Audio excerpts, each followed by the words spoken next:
नरेंद्र सिंह तोमर सबसे ज्यादा इस समय भयभीत हैं। पैर कप रहे हैं, उनके पैर डोल रहे हैं। कितने वोटों से जीत रहे हैं आप? 50,000 वोटों से दिमनी की जनता चुना 50,000 वोटों से जीत रहे हैं। हाँ, 50,000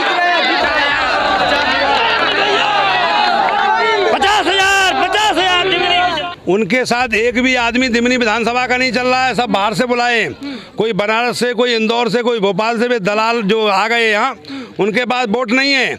और जनता इस बात से नफरत कर रही है कि मेरे वोट की सौदा ये करेंगे, इसलिए एक भी वोट खोट के जनता देने वाली नहीं है। रिजल्ट आएगा तब देखना, 10 बजे पॉलीटेक्निक से बाहर आ जाएंगे। पॉलीटेक्निक में गिनती होगी 3 तारीख को, आप ध्यान रखना, वहाँ आप रहना। यही केंद्रीय मंत्री हमारे कामों को रोकते थे, कलेक्टर को फ़ोन कर करके ये कहते थे, अधिकारी हमसे खुद कहते थे कि मेरे ऊपर इतना दबाव है इनका, केंद्रीय मंत्री सांसद जी का, कि कांग्रेस के विधायक का काम मत कर देना। और अब नारियल फोड़ रहे आकर के, अभी आए थे ना, जैसे ही टिकट की घोषणा हुई आगे नारियल फोड़ने लगे, तो फिर बजट कहाँ से आएगा? उन्हें नेता वेता नहीं मानता हूँ मैं उनको। भाई नेता वो हों तो वो नेता माने, नेता खाएंगे वो? ना किसी के काम आए आज तक, ना कोई काम किया उन्होंने, ना कोई आज तक सदन में, लोकसभा में वो 3 बार से हैं, विधानसभा में 2 बार रहे, एक भी बार कोई उन्होंने स्टेटमेंट दिया विधानसभा के अंदर या लोकसभा के अंदर, यहाँ चंबल क्षेत्र के लिए? मैंने खड़े होकर के कहा, मुख्यमंत्री जी और गृह मंत्री जी कह रहे थे कि चंबल में डाकू बदमाश रहते हैं। मैंने 1 मिनट में उसका खंडन किया। मैंने कहा खबरदार, कोई चंबल में डाकू और बदमाश नहीं हुआ है, और अगर आप ये कह रहे हो तो चंबल क्षेत्र के लोगों का अपमान कर रहे हो। अन्याय के खिलाफ बगावत करने वाले बागी हुए हैं, तो बागी और डाकू बदमाश में अंतर है। कोई केंद्रीय मंत्री से क्या मतलब है? वो दिल्ली के हैं कि पाकिस्तान के, उनसे क्या मतलब? यहाँ से बीजेपी को कितने वोट जाएंगे? एक भी वोट नहीं जाएगा। ने वायदा किया है कि जैसे ही हमारी सरकार बनेगी, जो दलितों पे गलत तरीके से केस लगाए गए हैं वो सारे के सारे केस समाप्त होंगे। ये हमारी सरकार का वायदा। भारतीय जनता पार्टी को सबक सिखा के रहेंगे और नरेंद्र सिंह तोमर को इस चंबल में डुबा के रहेंगे। ये मुरैना की ये माधवपुरा की धरती है। हाथ उठा के बता दीजिए, कांग्रेस पार्टी के समर्थक है। ये भारतीय जनता पार्टी का विकास है। जी इन्होंने भारतीय जनता पार्टी ने जल नल योजना के नाम पे हमारे घर की नींव फोड़ी है आज जेसीबी ने अभी। और स्वास्थ्य विभाग के जो डॉक्टर है ना, वहाँ पे दिमनी विधानसभा के अंदर भारतीय जनता पार्टी के प्रतिनिधियों के कहने पर यहाँ पे डॉक्टर काम करने नहीं आते हैं। और हमें इनाम में मिलता है बीजेपी से पीठ में लाठी। जब हम खाद लेने के लिए जाते हैं ना, पूरे घर को लेके जाना पड़ता है। जब खाद मिलता है बच्चे भी भूखे रहते हैं, और इनसे तो छुटकारा मिल जाए वही अच्छा है। नमस्कार, मैं हूं तनु और आप देख रहे हैं नेशन कीपर। मुरैना जिले के दिमनी विधानसभा सीट हॉट सीट तब घोषित हो गई जब नरेंद्र सिंह तोमर, भारतीय जनता पार्टी के केंद्रीय कृषि मंत्री को भारतीय जनता पार्टी ने चुनाव लड़ने के लिए उतार दिया। एक केंद्रीय मंत्री अब विधायकी का चुनाव लड़ेगा और उनके खिलाफ रविंद्र सिंह तोमर कांग्रेस प्रत्याशी चुनाव लड़ रहे हैं। यहाँ से हम इस वक्त माधवपुरा गाँव में है। रविंद्र सिंह तोमर हमारे साथ है। यहाँ जनसभा संबोधित करने के बाद रविंद्र सिंह तोमर हमें यहाँ पर मिले। उनसे जानने की कोशिश करते हैं कि नरेंद्र सिंह तोमर केंद्रीय कृषि मंत्री के खिलाफ चुनाव लड़ते वक्त क्या डर लग रहा है? सर, डर लग रहा है? नरेंद्र सिंह तोमर कोई क्रांति नहीं आ गई, ये वही नरेंद्र सिंह तोमर है। मैं 3 बार इनको हरा चुका हूँ पहले भी। पहले ये जो इनका प्रत्याशी होता था उसका ठप्पा इन्हीं का लगा रहता था। तो हम पहले जब 2013 में लड़े चुनाव, तो इन्हें झोली मार मार के वोट मांगे कि रविंद्र सिंह को वोट मत देना, हमारे कैंडिडेट को वोट देना। तब हमने 30 नंबर फेंका उनका कैंडिडेट। और इसके बाद 2018 में जब लड़ाया तो उसको 18,000 से हराया। फिर 2020 में 27,500 से जनता ने हराया। तो नरेंद्र सिंह तोमर को मैं नेता नहीं मानता हूँ, नेता नहीं मानता हूँ। जनता भी नेता नहीं मानती है। नेता वो होता है जो जनता के दिल में होता है। नरेंद्र सिंह तोमर तो खजूर के पेड़ की तरह लंबे हैं, लेकिन जनता को कोई लेना देना नहीं, ना उनको जनता से लेना देना है। आज तक कोई काम किया हो बता दे, जनता इतने लोग खड़े हैं, इनसे पूछ लो। लेकिन वो तो रैली करने भी नहीं आ रहे हैं। उनको लगता है कि पूरी सीटें वो आराम से जीत जा रहे हैं, पूरी विधानसभा जीत रहे हैं। तो फिर आए काहे के लिए? दिल्ली में ही बैठे रहते। जब इतना कॉन्फिडेंस है तो फिर दिल्ली से क्यों यहाँ आए? भाई भारतीय जनता पार्टी को जितना घमंड है, उनके नेताओं को जो घमंड है, केंद्रीय मंत्री नरेंद्र सिंह जी को जो घमंड है, वो गाड़ी में बैठे रहते हैं। अभी एक दिन आए थे, लोगों ने हमें बताया कि वो किसी से राम राम भी नहीं करते। तो मतदाता को ऐसी कोई गरज नहीं पड़ी है। मतदाता की कृपा से नेता है, नेता की कृपा जनता पे नहीं है। जनता पे है तब जब काम करे नेता। लेकिन कहा जाता है कि ब्राह्मण वोट जो है वो बीजेपी के खाते में जाते हैं। क्या कांग्रेस पार्टी या रविंद्र सिंह तोमर ब्राह्मण वोट लेने में सक्षम हो पाएंगे इस बार?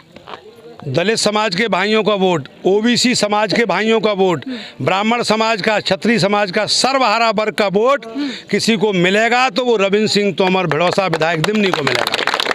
बसपा को जाते हैं दलित वोट, ऐसा कहा जाता है कि कैडर वोट है वो कटते नहीं है, तो क्या जय भीम बोल देने से आपको लग रहा है कि वोट मिल जाएंगे आपको? नहीं, आता ही नहीं है, वो बीएसपी को वोट नहीं देता दलित समाज के भाइयों ने ये समझ लिया है, इसलिए वो पूरा का पूरा वोट कांग्रेस में जा रहा है और पिछले 2-3 बार से जा रहा है, तो कोई प्रश्न ही नहीं उठता, ये तो सबको पता है। आपने बसपा से चुनाव लड़ा, कांग्रेस से आपने चुनाव लड़ा, तो चुनाव जीते भी आप। चुनाव जीतने के बाद क्या लग रहा है इस बार जो पिछली बार जनता ने भरोसा जताया था दोबारा जताएगी? क्या आपने वो काम किए हैं?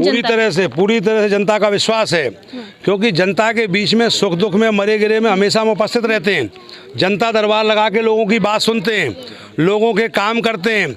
यही केंद्रीय मंत्री हमारे कामों को रोकते थे, कलेक्टर को फ़ोन कर करके ये कहते थे, अधिकारी हमसे खुद कहते थे कि मेरे ऊपर इतना दबाव है इनका, केंद्रीय मंत्री सांसद जी का, कि कांग्रेस के विधायक का काम मत कर देना। और अब नारियल फोड़ रहे आकर के, अभी आए थे ना, जैसे ही टिकट की घोषणा हुई आगे नारियल फोड़ने लगे, तो फिर बजट कहाँ से आएगा जब हमारे पत्रों पर ये लिख दिया जाता है कि बजट के अभाव में वापस किए जाते हैं।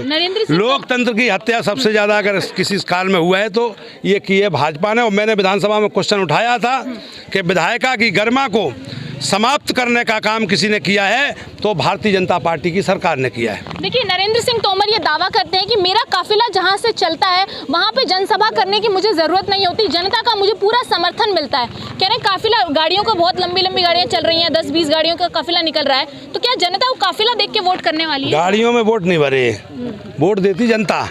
उनके साथ एक भी आदमी दिमनी विधानसभा का नहीं चल रहा है, सब बाहर से बुलाए, कोई बनारस से, कोई इंदौर से, कोई भोपाल से भी दलाल जो आ गए यहाँ, उनके पास वोट नहीं है। और जनता इस बात से नफरत कर रही है कि मेरे वोट की सौदा ये करेंगे, इसलिए एक भी वोट खोट के जनता देने वाली नहीं है। रिजल्ट आएगा तब देखना, 10 बजे पॉलीटेक्निक से बाहर आ जाएंगे, पॉलीटेक्निक में गिनती होगी 3 तारीख को, आप ध्यान रखना, वहाँ आप रहना, ये वहाँ से भागेंगे 10 बजे छोड़ के। लेकिन आपके खिलाफ पहले बीजेपी के प्रत्याशी चुनाव लड़े, आप जीत भी गए हैं, लेकिन नरेंद्र सिंह तोमर एक केंद्रीय चेहरा जब लड़ता है तो कहीं ना कहीं डर होता है, कहीं ना कहीं आपको भी माहौल पता होगा। अरे मैं उन्हें कोई समझता ही नहीं हूँ, वो कौन है, वो नेता वेता नहीं मानता हूँ मैं उनको।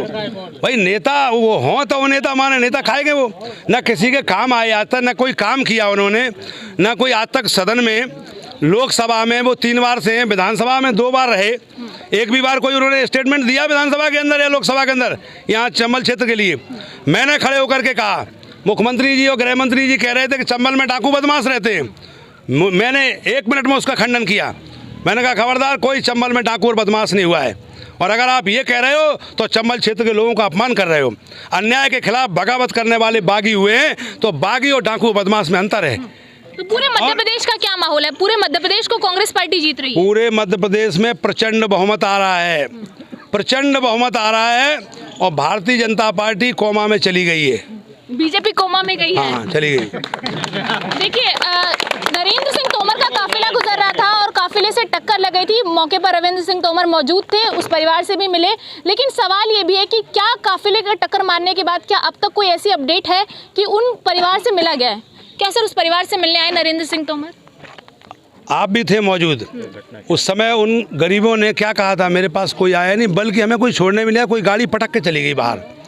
तो ये संवेदनहीनता उनकी दिखती है, और उनको धमका रहे थे कि आप आवाज़ नहीं निकालना, मुंह मत खोलना।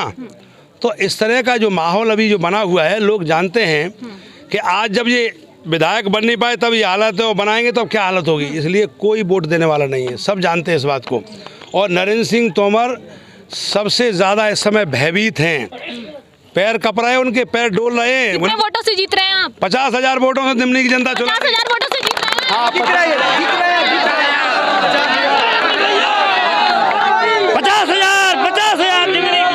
50,000 वोटों का भरोसा भी आपको भी स्पीच देते हुए सुना। आपने भी कहा कि दिल्ली वाले हैं, दिल्ली भेज दो, तो दिल्ली वाले जब मुरैना आ जाएंगे तो दिल्ली में भी बात जाएगी, ये भी तो पॉइंट है। देखिए, मैं नहीं जानती कि बात जाएगी या नहीं जाएगी। मैं तो ये जानती हूँ कि गरीब जनता है, आम जनता है, किसान है, और किसान अच्छे से जानते हैं कि वो किसान मंत्री होने के बावजूद भी उन्होंने कुछ नहीं किया। और ऑरेटी का नाम लेते हैं, ऑरेटी का नाम बदनाम सा मुझे लगता है। कहीं ना कहीं वो उन्हें इज्जत का डर ही नहीं बचा। मुझे ऐसा लग रहा है वो यहाँ पे अपनी नाक जरूर कटवाने आए हैं यहाँ पे, और नाक कटवा के जाएंगे, क्योंकि जनता उनके हमारे रविंद्र भाई साहब के साथ है, कांग्रेस के साथ है, और पूरा वोट कांग्रेस को मिल रहा है। दलित भाइयों की बात करूँ, चाहे मैं सवर्णों की बात करूँ, सभी का मन बना लिया है कांग्रेस को लाना, क्योंकि कमलनाथ जी हमारे सरकार में अगर आएंगे, मुख्यमंत्री बनेंगे, तभी हमारा कल्याण होगा, बाकी कुछ नहीं है। कमलनाथ जी ने रविंद्र जी पर भरोसा जताया, वो भी केंद्रीय मंत्री के खिलाफ, तो इनका ओहदा तो वैसे भी बड़ा हो चुका है, तो लग रहा है जीतेंगे। माने कमलनाथ जी ने रविंद्र जी पे फिर से भरोसा दिलाया है, क्योंकि वही एक ऐसे खंभ हैं, मजबूत खंभ हैं, जिन्होंने जनता की आवाज़ को उठाया। जब जनता के बीच वो हमेशा रहते हैं। सप्ताह में उनका दरबार एक बार लगता है बड़ा गांव पे, और वो हमेशा वहाँ मिलते हैं, चाहे वो क्षेत्र में कहीं भी हों, किसी भी कोने में हों, बाहर भी हों, मीटिंग में हों, लेकिन वो वहाँ एक दिन जरूर बैठते हैं, जिससे हमारी गरीब जनता, आम जनता, किसान जनता, सब लोग अपनी अपनी समस्याओं को लेकर पहुँचते भी हैं, और उनकी बात को सुना भी जाता है। उनकी कई ऐसी समस्याएं, उनका निराकरण भी करा जाता है, और वो जनता भी चाहती है कि ऐसा ही नेता होना चाहिए जो हमारे बीच हमेशा रहे और सुख दुख में हमेशा शामिल रहे, ना कि उन्हें नाम से कोई मतलब नहीं, उन्हें कोई केंद्रीय मंत्री से क्या मतलब है, वो दिल्ली के हैं कि पाकिस्तान के, उन्हें से क्या मतलब है इस चीज़ों से। देखिए, बीजेपी के से भी तोमर प्रत्याशी हैं और कांग्रेस से भी तोमर है, तो तोमर वोट कहाँ पर जाएंगे? तोमर वोट जाएंगे भाई रविंद्र सिंह तोमर के साथ, क्योंकि वो गरीबों का नेता है और वो पूंजीपतियों के नेता हैं। पूंजीपतियों को बाहर किया जाएगा। गरीब जनता रविंद्र सिंह के साथ है, गरीब जनता का बेटा है रविंद्र सिंह। केंद्रीय मंत्री किसी गरीब जनता के नेता नहीं है, वो तो पूंजीपतियों के नेता है। बीजेपी कहती गरीबों की सरकार है। कोई सरकार नहीं है, वो अडानी अंबानियों की सरकार है, अंबानी की। क्या लग रहा है, क्या माहौल है? 190 रुपए किलो दाल है। दाल खाना मुश्किल हो रहा है। सिलेंडर 1200 रुपए का हो गया। कांग्रेस की सरकार बनेगी, सस्ता हो जाएगा सब, सस्ता हो जाएगा, ये उन्होंने कमिटमेंट किया है कमलनाथ जी ने। और हमें इनाम में मिलता है बीजेपी से पीठ में लाठी। जब हम खाद लेने के लिए जाते हैं ना, पूरे घर को लेके जाना पड़ता है। जब खाद मिलता है, बच्चे भी भूखे रहते हैं, और इनसे तो छुटकारा मिल जाए वही अच्छा है। क्या माधवपुर की जनता क्या विकास चाह रही है? विकास जो कांग्रेस पार्टी आनी चाहिए। कांग्रेस जीतनी चाहिए। हाँ, माहौल है गांव में कांग्रेस का? बिल्कुल कांग्रेस माहौल, कांग्रेस का। कांग्रेस जीतेगी? हाँ, जीतेगी। एक बार हाथ उठा के बता दीजिए। ये कांग्रेस पार्टी के समर्थक है, ठीक है? अच्छा, यहाँ से बीएसपी को कितने वोट मिलेंगे? यहाँ से बीजेपी को कितने वोट जाएंगे? एक भी वोट नहीं जाएगा। और बसपा को? बसपा को भी नहीं। देखिए, अंबेडकर जी की मूर्ति यहाँ है और यहाँ से सर्वे करा है, और सर्वे करने के बाद कांग्रेस पार्टी के विधायक के सामने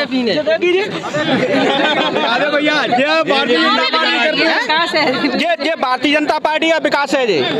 इन्होंने भारतीय जनता पार्टी ने जल नल योजना के नाम पे हमारे घर की नीलम पोड़ी है आज जेसीबी ने अभी।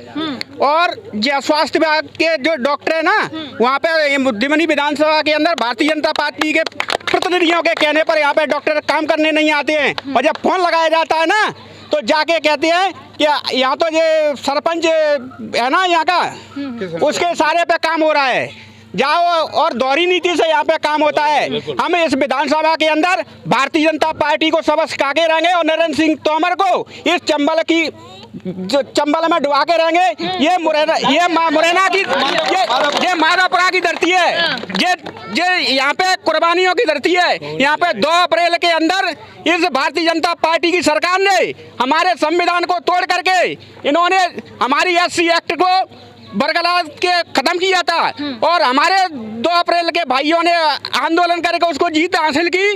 इसलिए हम आने वाले जो 17 तारीख के चुनाव में भारतीय जनता पार्टी को हराने के लिए कांग्रेस को वोट देंगे। अगर कांग्रेस की सरकार ने 2 अप्रैल के केस वापस नहीं लिए, 2 अप्रैल के जो केस इनके हैं वो कांग्रेस पार्टी उसको हटाएगी, केस को ख़त्म करवाएगी, क्योंकि वो झूठे केस हैं।